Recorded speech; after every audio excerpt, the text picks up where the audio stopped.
Je m'appelle Bastien Florian et je m'entraîne pour mon premier combat.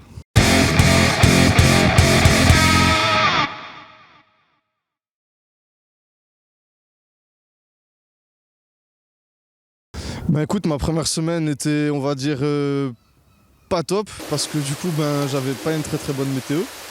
Du coup, j'ai essayé de m'occuper comme je pouvais. J'ai réussi à quand même m'entraîner. Je pense que ça va monter crescendo.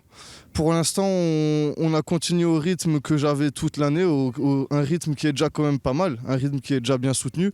3 entraînements par semaine, c'est quand même déjà pas mal, avec un entraînement en plus le dimanche.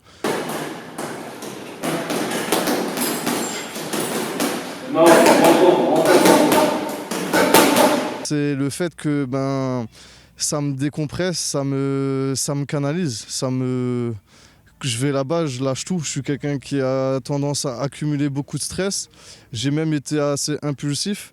Donc non, franchement, ça me fait vraiment du bien l'entraînement, le fait de vraiment se pousser à fond et vraiment relâcher tout le stress, tout l'énervement que j'ai pu emmagasiner tout au long de la journée, au long de la semaine.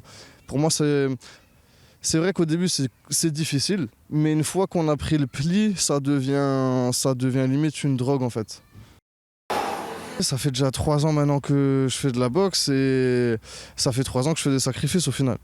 Sauf qu'avant, justement, j'avais jamais passé le cap de me dire que je faisais un combat. Avant, je me faisais des sacrifices, mais pour moi-même, pour le plaisir du sport. Et du coup, en fin de compte, on voit même pas ça vraiment comme un sacrifice. Ça fait partie du sport, en fin de compte.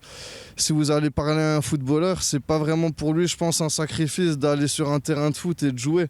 Pour nous, justement, c'est un plaisir. Alors oui, effectivement, quand le dimanche matin, le réveil sonne, ça serait effectivement mieux de pouvoir rester couché au lit et de pouvoir faire une grasse mat, mais il faut ce qu'il faut. Et si on veut la victoire, il faut se lever, il faut s'entraîner. Après, c'est comme dans la vie, hein. Si vous ne vous levez pas le matin pour aller travailler, à la fin du mois, vous n'avez pas de quoi remplir votre frigo. Là, c'est pareil. Si vous ne vous levez pas le matin pour aller vous entraîner, faudra pas vous étonner que vous tiendrez peut-être même pas les 3 rounds.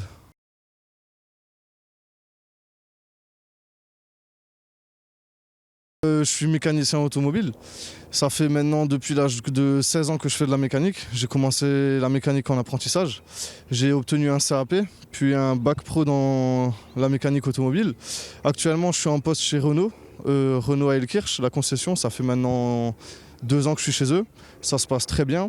Après, justement, j'ai la chance de finir pas trop tard. Je finis à 17h le soir. Les entraînements d'habitude, quand la salle est ouverte, ils sont à 19h jusqu'à 21h. Donc ça me permet quand même de pouvoir aller aux entraînements même le soir après le travail. Le week-end, je travaille pas, donc ça me permet de pouvoir m'entraîner le week-end. Et puis, mes collègues le savent, mon chef le sait, il est même d'accord pour, si jamais j'ai besoin de temps libre, me débloquer du temps libre pour pouvoir justement m'entraîner spécifiquement en vue d'un combat ou n'importe.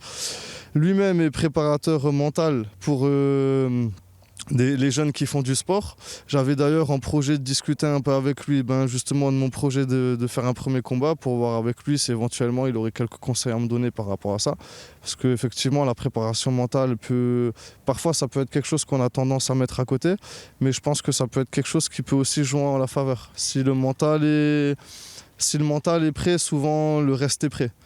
Et c'est vrai que ça s'est déjà vu et ça serait pas la première fois que ça se voit que malgré une très bonne condition physique, si le mental n'y est pas, c'est vrai qu'on peut être fébrile.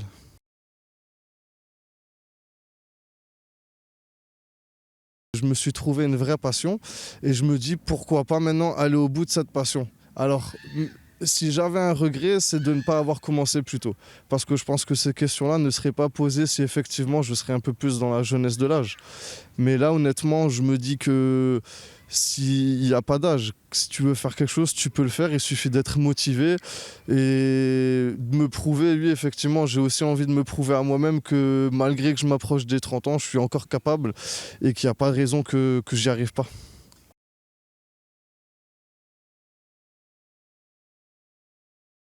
Je visionne des combats, je suis au courant, je sais qu'en un coup tout peut basculer et je me dis que c'est un travail. Comme on dit, on joue au foot, on joue au tennis, on joue à pas mal de sports, mais à la boxe on n'y joue pas. Et il faut être prêt, c'est un travail de longue haleine, c'est vraiment de la préparation, j'y pense.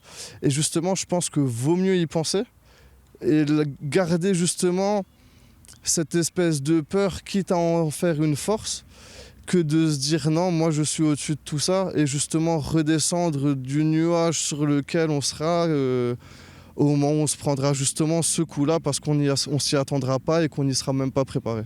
Je m'arrêterai pas à un combat, que ce soit une défaite ou une victoire, c'est quelque chose, comme dit, qui me tenait à cœur. Avant, je me sentais pas prêt. Maintenant, comme dit, je me sens prêt, je me sens capable de justement affronter ce stress, affronter cette peur, que je gagne ou que je perde. Mais oui, ça sera déjà un challenge de me confronter à cette personne-là, comme dit, qui sera peut-être plus forte, peut-être plus prête, peut-être plus entraînée, mais il faudra faire le travail, et je veux être là pour justement faire ce travail-là et voir qu'est-ce qu'il en sortira.